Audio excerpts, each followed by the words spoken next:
de una peristalsis continua por eventos X, ¿no? Hasta ahorita yo diría, bueno, debe estar infectado, pero lo que no cuadra dentro de esa infección es las deposiciones negruzcas. Muy bien, continuemos. ¿Quién sigue?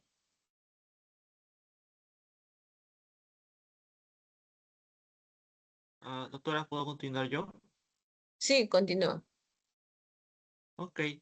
Datos de laboratorio, hemoglobina, 8,5 células por microlitro, hematocrit 28, glóbulos blancos 6.000 células por microlitro y sodio 123.000 equivalentes por decilitro. Métodos Muy bien, auxiliares. hasta ahí. Ah, Miren, este paciente de 29 años te está llegando con una hemoglobina en 8,5. Entonces, si tú dices, ha tenido hemorragia, tiene melena y tiene 8,5, o sea, sí puede ser un paciente que estando tan bien todo, las deposiciones, desde que inició las deposiciones y empezó a tener las heces negruzcas, pues se ve que es un sangrado importante porque está bajando los niveles de hemoglobina. ¿No? Y no solamente eso, el sodio está en 123, te dice que se está deshidratando, que ese cuadro diarreico es tan aparatoso que se está deshidratando. Cuando nosotros tenemos estos casos de deshidratación aguda, rápida, lo primero que piensas es que es una bacteria muy infectiva, como por ejemplo, ¿quiénes te dan esto? Salmonela, te puede dar salmonela, te puede dar en la misma... em, em, en el momento hace muchos años vivimos el cólera, yo sí lo viví, por si acaso yo era niña, y eran cuadros en el que el paciente se deshidrataba rápidamente, pero sangrado no era lo convencional, ¿no? Entonces, pero lo que tampoco no está ligado a un cuadro infeccioso es que este paciente ni siquiera hace fiebre. O sea, ¿qué cuadro de Gecka así de importante que te causa diarrea, descompensación hemodinámica, no te da fiebre? ¿No? Llama la atención. Hay cosas que no cuadran del todo. Entonces, le hacen un estudio, le hacen una ecografía abdominal que me parece correcto, ¿ya?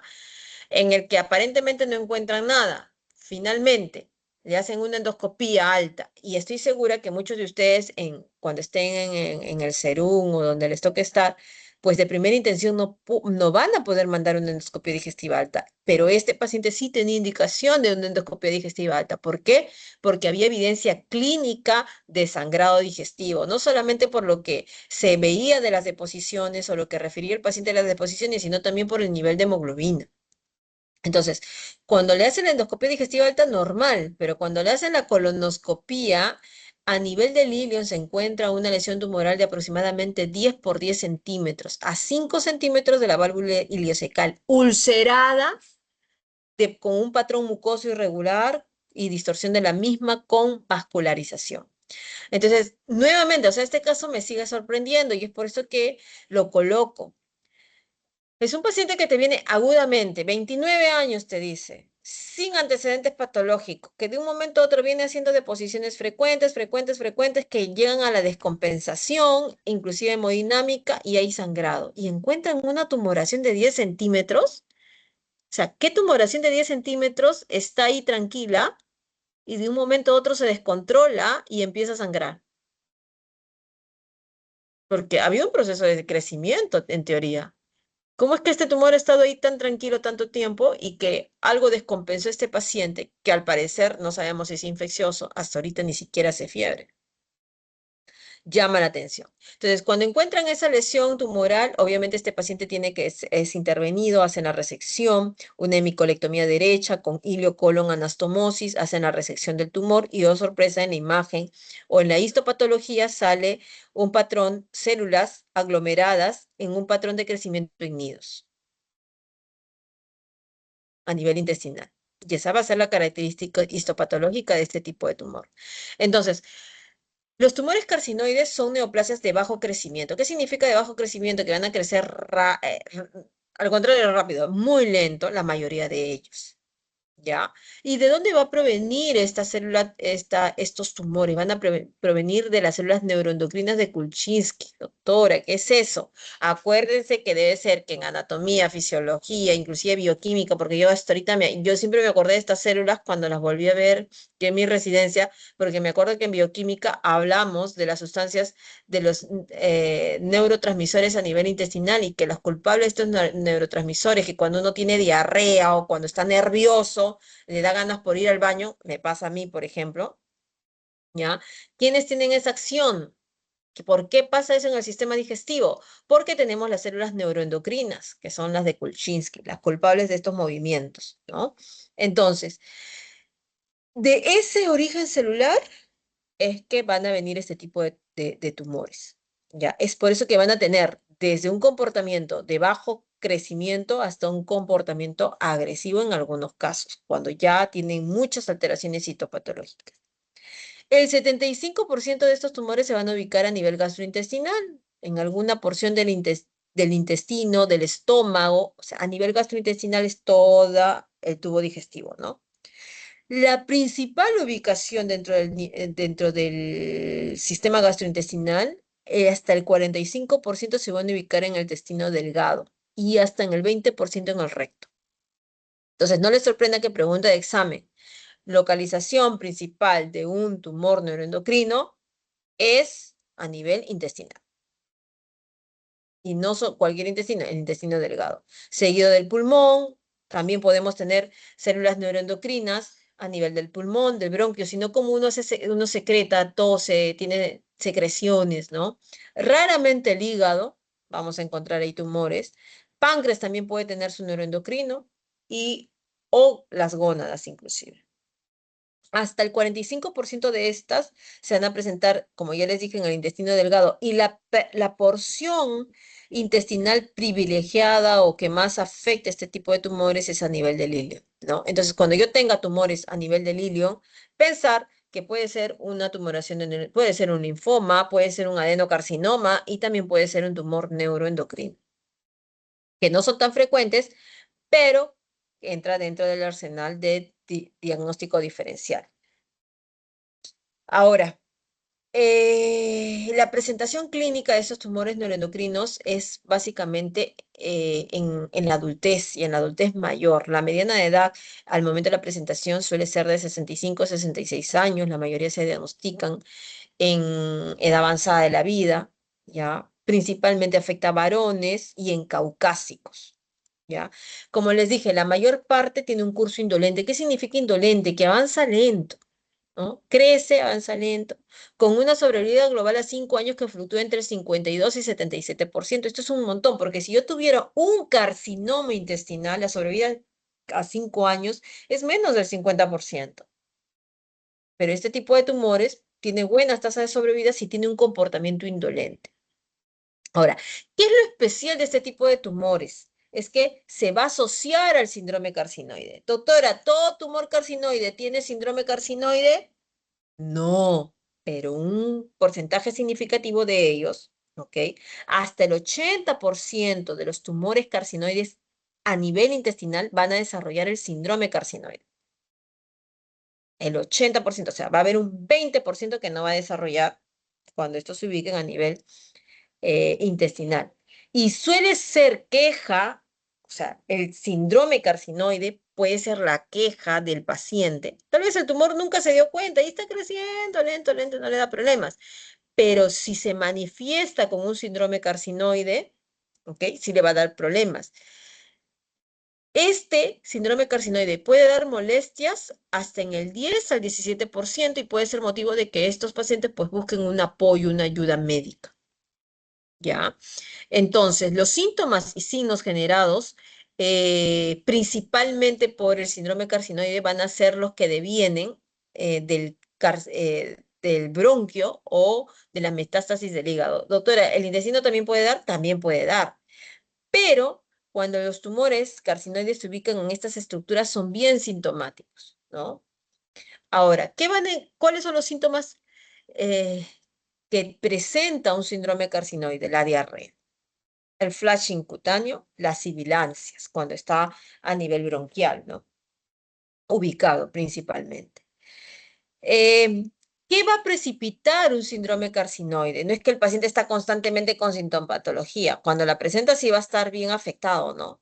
Pero normalmente el tumor puede crecer y algo puede estresar al tumor y empezar a tener a tener una mayor producción de serotonina, dopamina, taquiquinina, histamina y prostaglandinas, lo que van a llevar a liberar ciertas sustancias procinéticas y histaminérgicas que hacen que el paciente tenga la sintomatología. ¿Cuáles van a ser los estados o las condiciones por el cual el paciente con un tumor carcinoide va a exacerbar o va a motivar la liberación de estas sustancias que van a ser provocadas o producidas por el tumor carcinoide? El alcohol, el estrés, las actividades físicas exigentes, ¿no? Porque van a ayudar a liberar estas sustancias. Entonces, dentro de las características clínicas del síndrome carcinoide vamos a tener trastornos vasomotores. El paciente siempre va a estar con un enrojecimiento cutáneo, ¿no? O cianosis, esos son por cambios vasomotores. ¿Quiénes provocan los cambios vasomotores? Las taquiquininas, las histaminas. La hipermotilidad intestinal, la diarrea con retortijones, las náuseas, es que la serotonina pues va a estimular el peristaltismo, ya sea intestinal y lo que finalmente va a dar diarrea o inclusive las náuseas. Acuérdense que la serotonina es una de las sustancias que ayuda a la procinesis del sistema digestivo. Es más, los antieméticos tienen su acción como antiserotoninérgicos. Por ejemplo, el ondansetron que nosotros damos para la emesis es un antiserotoninérgico, combate la serotonina, ¿no? Que hace que más bien se haya mayor motilidad. Bueno, la hepatomegalia también puede ser parte de la clínica de un síndrome carcinoide cuando está este síndrome carcinoide o ya nació en el hígado o es una metástasis y venida de algún otro carcinoide a nivel intestinal, bronquial, de cualquier lugar, y también te puede dar una hepatomegalia pues dolorosa, ¿no? Entre otros síntomas menos frecuentes pueden ser las relacionadas a afectación cardíaca, como el engrosamiento y estenosis de la válvula pulmonar, tricuspidia, la fibrosis endocárdica, la fibrosis retroperitoneal y pélvica y placa fibrótica en la íntima de la aorta. En algunos casos causan fibrosis, ¿no? Ahora, ¿cuáles van a ser las complicaciones del síndrome carcinoide? Una crisis carcinoide, ¿no? Que obviamente va a estar motivada por algún estresor, ¿no? Algún estresor, que puede llevar a inclusive a un shock, ¿no? A un shock distributivo. ¿Cuáles son los síntomas de una crisis carcinoide? Un flashing severo, el paciente está enrojecido como intoxicado, hipertensión o hipotensión, cualquiera de los dos extremos, edema perilabial, ¿no? O periocular, la diarrea severa, que finalmente llevan a un shock distributivo. El tratamiento ya lo vamos a hablar más adelante, pero el tratamiento de una crisis carcinoide consiste en octreotide, ¿ok? Intravenoso, ya sea en bolas o en infusión continua, reponer fluidos, corticosteroides, vasopresores si el paciente es hipotenso, ¿no? También, ¿a qué te puede llevar un síndrome carcinoide? A una pelagra, una deficiencia de niacina, ¿no? Y esto es porque el tumor va a promover un metabolismo anormal del triptófano, que en vez de que se produzca niacina como parte del metabolismo de la serotonina, perdón, como parte del metabolismo del triptófano, o sea, parte de la niacina, que es un componente necesario para que nuestra piel esté bien, es una vitamina realmente. Entonces necesitamos el triptófano. El triptófano, en vez de irse a convertir a niacina, pues se va a convertir en serotonina. Es un aminoácido que se utiliza para la síntesis de serotonina. Entonces vamos a tener una deficiencia de niacina, lo cual va a verse evidenciado por niveles bajos en plasma de la vitamina B3. ¿En qué va a consistir el tratamiento? En dar la nicotinamida, pues la suplementación. Otra de las complicaciones obviamente va a ser la malnutrición, la deficiencia de vitaminas del grupo A, D, inclusive B, que va a llevar como consecuencia una pérdida de peso progresiva, debilidad, entonces vamos a tener pacientes bastante decaídos. Pero a ver, para terminar la idea fisiopatológicamente hablando, ¿a qué se debe el síndrome carcinoide? Sí, a esa cantidad de síntomas que se van a unir en forma aguda, con flashing, diarrea, y que se va a deber a la liberación de ciertas sustancias, entre ellos serotonina, dopamina, histamina, entre otras, ¿no? Entonces, uno de los metabolitos que más se va a medir y va a ser parte de la clínica de un síndrome carcinoide va a ser la misma serotonina, como les mencioné. ¿Por qué?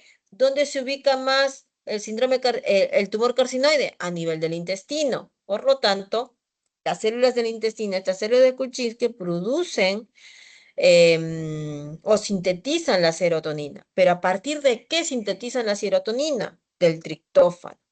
Normalmente, una persona normal como ustedes o yo, el 1% del triptófano va a ser convertido dentro de la a serotonina. Nosotros, acuérdense que la leche puede tener triptófano, se toman su energizante, va a tener triptófano, y carambas, damos un aporte constante de aminoácidos, entre ellos el triptófano, pero normalmente el triptófano sobrante es eliminado. El 1% solamente se va a sintetizar y va a dar origen a la serotonina. Pero en un paciente con tumor carcinoide, la mayoría del triptófano va a ser metabolizado a serotonina. Por lo tanto, vamos a tener mucha serotonina. Y eso va a motivar los movimientos intestinales y con ello probablemente la diarrea, que suele ser uno de los síntomas más importantes en el contexto de un síndrome carcinoide intestinal. Entonces, si yo voy a tener elevada la serotonina, ¿ya? Y esta la podemos medir, la fracción excretada en orina se llama el 5-hidroxiindolacético, el 5-HIAA, y es este metabolito el que nosotros medimos en orina para llegar al proceso diagnóstico de que este paciente está teniendo un exceso de serotonina, producto probable de un tumor carcinoide. Los métodos diagnósticos que se utilizan para los tumores carcinoides, ¿ya? Son un poco de difícil acceso realmente. Primero porque ya que estos tumores tienen un comportamiento bastante indolente, primero que son raros y primero también que tienen un crecimiento muy lento. Entonces, al ser raros, pocos prevalentes, los médicos no tienen mucho contacto con estos tipos de tumores, no lo van a poder identificar y muchas veces no van a llegar a un proceso diagnóstico. Ya, pero caramba, si ya un paciente viene diagnosticado, probablemente sea más fácil, ¿no? Por ejemplo, en el INEN hemos diagnosticado síndromes carcinoides, claro que sí, pero una vez que ya hemos tenido la patología tumoral, ¿no? Y el paciente nos dice, no, sí, doctora, yo siempre he tenido eso, siempre sufro de diarrea. Y hay pacientes que han convivido con su vida, en toda su vida con diarreas y ni siquiera se dan cuenta de que por ahí puede ser debido a una presencia de un tumor, ¿no? Entonces, muchas veces este tumor inclusive se va a encontrar incidentalmente en el trabajo quirúrgico, alguna cirugía por otra razón, ¿no? Pero una vez que nosotros ya tenemos la sospecha, estamos indagando en el proceso diagnóstico y sospechamos que este paciente puede tener un carcinoide intestinal, pues nosotros vamos a ir a medir la fracción excretada en orina de 24 horas del 5-HIAA, ¿no? Que va a tener una sensibilidad y una especificidad para la neoplasia neuroendocrina del 90%. Es un montón. Entonces, si yo encuentro 5-HEA elevado, entonces, oye, estoy frente a un probable síndrome carcinoide. Ojo, yo puedo tener un síndrome carcinoide, perdón, puedo tener un tumor carcinoide y no necesariamente un síndrome carcinoide, ¿no? Eso lo dije de inicio. Pero un tumor carcinoide casi en la mayoría va a tener una alteración del metabolismo de la serotonina. Que tengo o no síndrome carcinoide es otra cosa, tal vez es poco sensible, no lo sé, pero vamos a encontrar alteración en el metabolismo de estos metabolitos, ¿no? Otras cosas que nosotros podemos medir como producto de la secreción de estas sustancias es la cromogranina A, que puede ser medida también en orina, ¿ya? Métodos diagnósticos, la tomografía. Una vez que yo tengo la sospecha, encuentro la tumoración, ya sea mediante una endoscopía, colonoscopía, que va a ser probablemente el método inicial, pues tengo que ir a estadiarlo. Lamentablemente las tomografías tienen baja sensibilidad para los tumores carcinoides. Entonces lo que vamos a hacer es un octroscan en el cual la sustancia de contraste es el octreótido y esta se va a pegar a todas las localizaciones, a todos los lugares donde está el tumor carcinoide.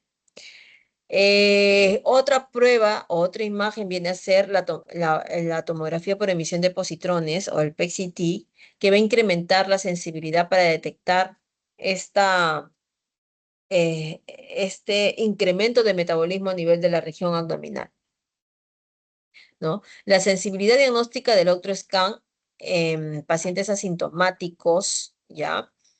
En pacientes asintomáticos con un tumor neuroendocrino gastrointestinal oscila entre el 80 y 90%, es un montón, ¿no? 80 y 90%. Entonces, si le vamos a pedir una imagen, tiene que ser un octroscan, en el cual se va a administrar una sustancia de contraste, que en este caso va a ser el octreotide, ¿no? Ahí es donde va a ir el octreotide y va a fijarse a la zona de esta tumoración.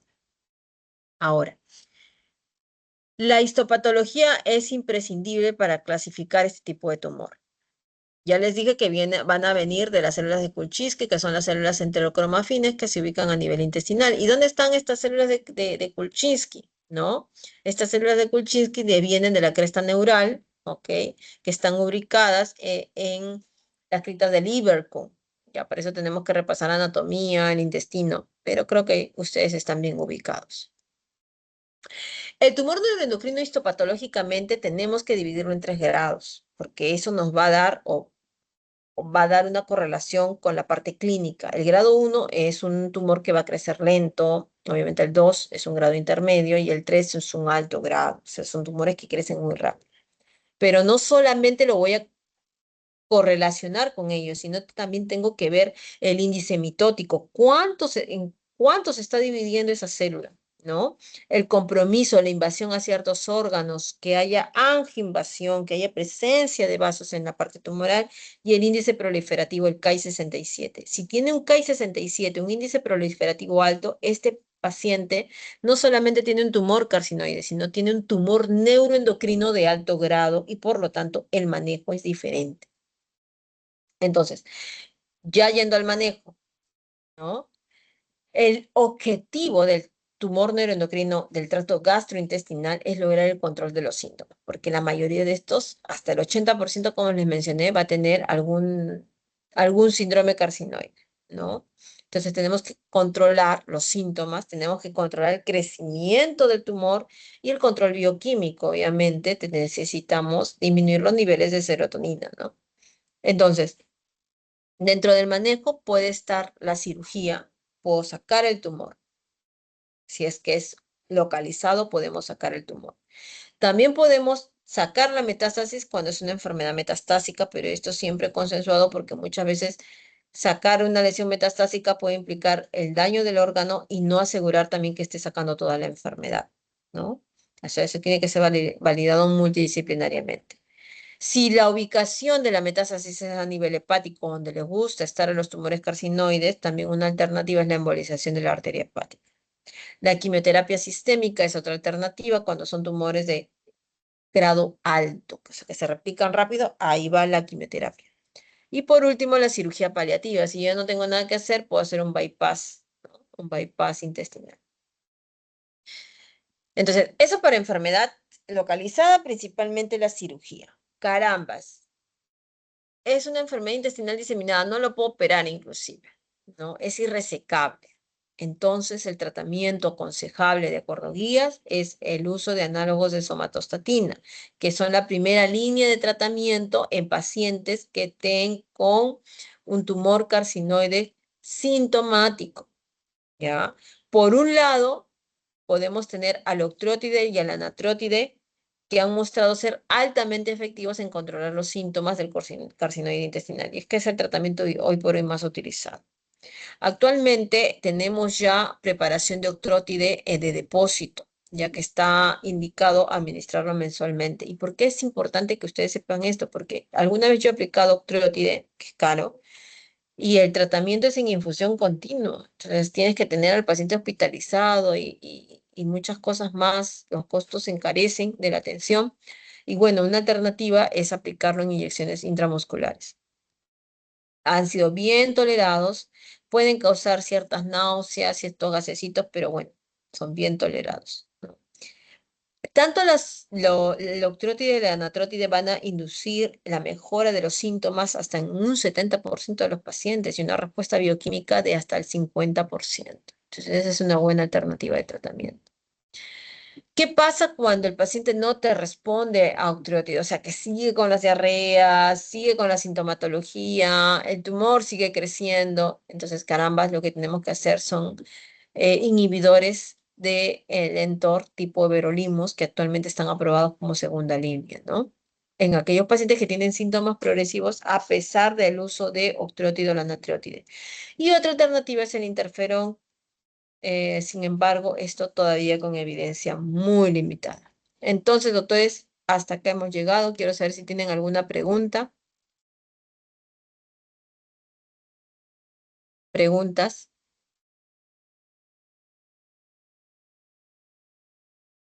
Hola. Todo claro, doctora. A ver, voy a repasar cada uno a ver si tienen preguntas, como haciendo un review. Florentini, Doctora.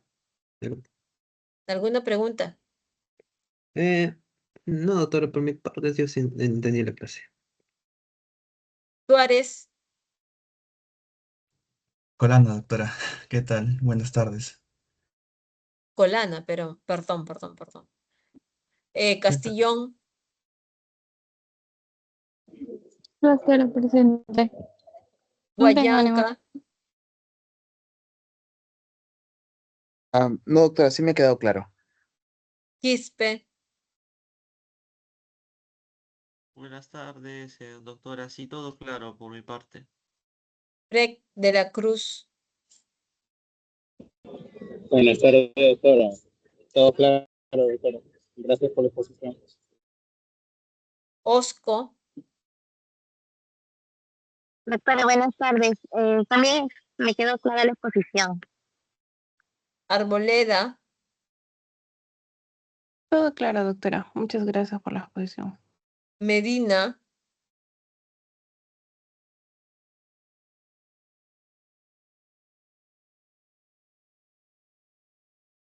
Medina. Creo que al inicio tampoco respondió Medina, ¿no? Doctora, la alumna Medina me está escribiendo por interno de que tiene problemas con su audio, por eso es de que no está pudiendo responder, pero sí estaba en la clase. León, No, doctora, todo está claro. Gracias. Salas, Buenas tardes, doctora. Todo está claro. Doctora, pero si disculpen. recién has ingresado. No, estuve en la clase. Ahorita volví a conectarme porque cambié mi laptop. Pasa que estuve regresando de una práctica de otro curso y llegué hace ratito. Mm, Bueno, cuando iniciamos la clase, ¿cuántos alumnos había, Arboleda? Había 12, doctora, pero justo la alumna Margaret me había comentado de que tenía práctica y habían dos alumnas también que salían de práctica porque hoy día tienen psicopatología y se les ha cruzado. Y como recién Mm. están llegando a sus casas, algunos no tenían mucha señal para conectarse. Yo no di autorización para que graben la clase, ¿ah? Doctora Arboleda. Cuando vi al inicio, yo no estabas grabando. La clase no se graba ya, chicos. El que Ah, asiste, escucha, es una información bastante concisa y ahí queda, ¿ya? Ya lo demás van repasando, van investigando ustedes o los preguntan a sus docentes de práctica, ¿ok? Pero la clase no se graba, no me quiero ver en YouTube, ya he visto ya bastantes clases que están en YouTube. Así que queda prohibido, ¿ya? sí, doctora, no se preocupe. Listo. Así quedamos. Ya coordinamos para la siguiente clase, ¿ya? Sí, doctora, Ya, hasta luego, bye bye. gracias. Gracias, doctora. Gracias, doctora. Gracias, doctora.